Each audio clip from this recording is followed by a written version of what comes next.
Hey, what's up everyone? It is Thais here. So in today's tutorial, I will be showing you how I do my Bantu knots on my unstretched 4C natural hair without any gel, any rubber bands, or added hair. So I start on damp, freshly washed hair, and I am starting by applying my leave-in conditioner to my hair in sections just to make sure that my hair is moisturized throughout the week, since I'm going to be leaving these in as a protective style. So the health of my hair comes first when it comes to any hairstyle that I do.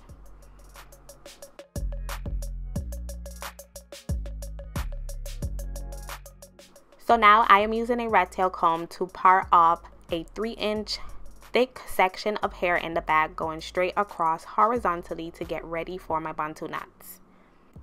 I am using some sectioning clips to clip my hair out of the way so that it doesn't interfere with that part when I am doing my Bantu knots. So now that I am happy with that section, I'm taking some foaming mousse and I'm just applying it to that section, making sure that it is completely saturated and you see a lot of foam. So the more foam you see, the better your hairstyle will come out. Then I use a wide tooth comb to detangle that section. So I start from the ends and then I work my way all the way up to the roots.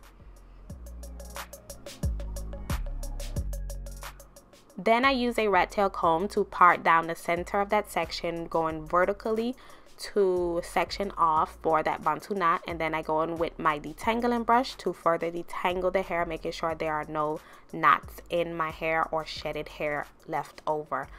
To form my Bantu knot, I start by twirling the hair around itself in a clockwise motion.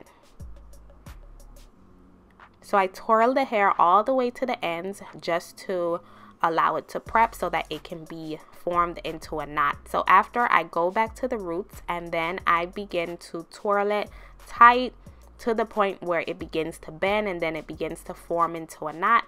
And then I wrap that knot around itself. And I use my opposite hand to hold the knot while I use my opposite hand to twirl and wrap it around itself until I get to the end and I run out of hair. So make sure that you are using tension so that your knot do not come loose, since we won't be using any pins or rubber bands in this hairstyle.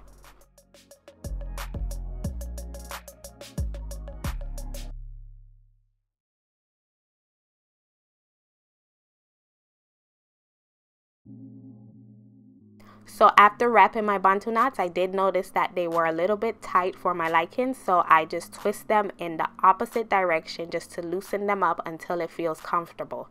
So I am repeating the same process on the second section of hair. So I start by making a horizontal part going straight across, and then I apply some foaming mousse to my hair. The foaming mousse is going to add a nice sheen. It's going to hold that hairstyle into place for a few days. And when you take down this hairstyle, it is going to look really, really gorgeous after a few days as well when you use foam. Always detangle your hair well before you form your knots so that it can have a nice and smooth appearance.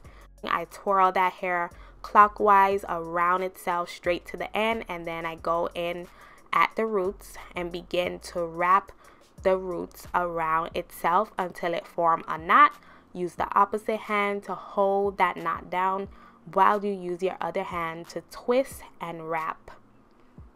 And do this straight to the ends until you are at the very, very tip of the ends. Make sure that you tuck those ends under that knot very good so that they do not stick up or unravel.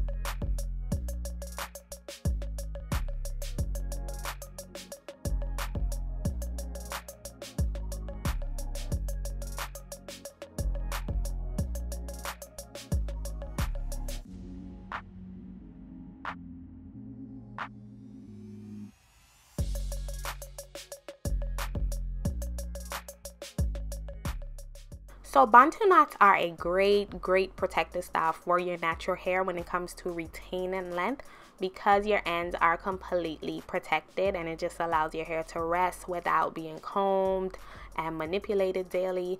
So now we are moving on to the front section of hair. So I'm going with a triangular type of parting. So I start by doing a slant part right above my eyebrows, and I am just applying some mousse, detangle, and I am forming my knot in the front the same way I did in the back.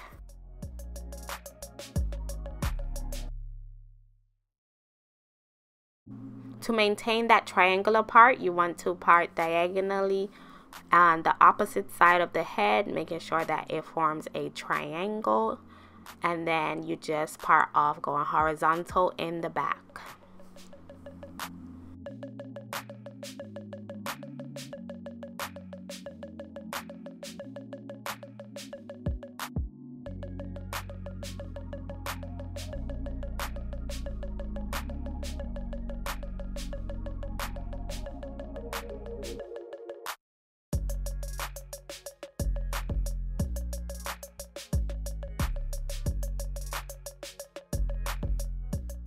So this is how my parts look. They definitely match up on both sides. So now I can move on to the middle section, just forming my Bantu knot.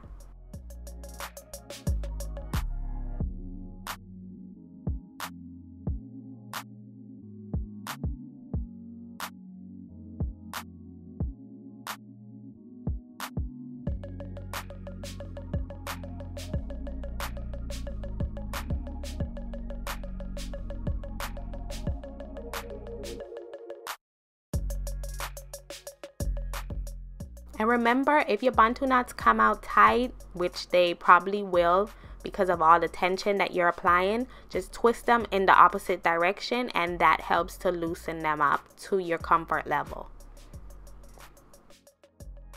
So this is the end result. There is still foam on my hair, but it's going to dry transparent. You can sit under the dryer if you wish to have them dry faster, but I don't really care since I'm going to be leaving them in for a few days. So to protect them at night, I just cover with my Humble Glow bonnet. I apply it to my head, and then I line up the edge guard just so they can lay on those edges and lay them nice and neat as they dry overnight. So these, to be honest, these are not going to dry overnight. This is going to be a few days of drying, especially since I started on damp hair. So keep that in mind if you plan on taking out your Bantu knots the next day. These do take a very long time to dry. I would recommend sitting under a dryer if you know you're going to be taking them down the next day. So this is actually 2 days later, and this is how my Bantu knots look. They are nice and neat. Look how juicy they are. They look so healthy, so juicy, have a nice sheen and glow to them because of that foam and mousse, guys. I highly recommend you use it as a styler with any natural hairstyle because it definitely makes a big difference. So I'm just enjoying my Bantu knots. Stay tuned for the takedown in a few days. I will definitely post that so you can see how they look.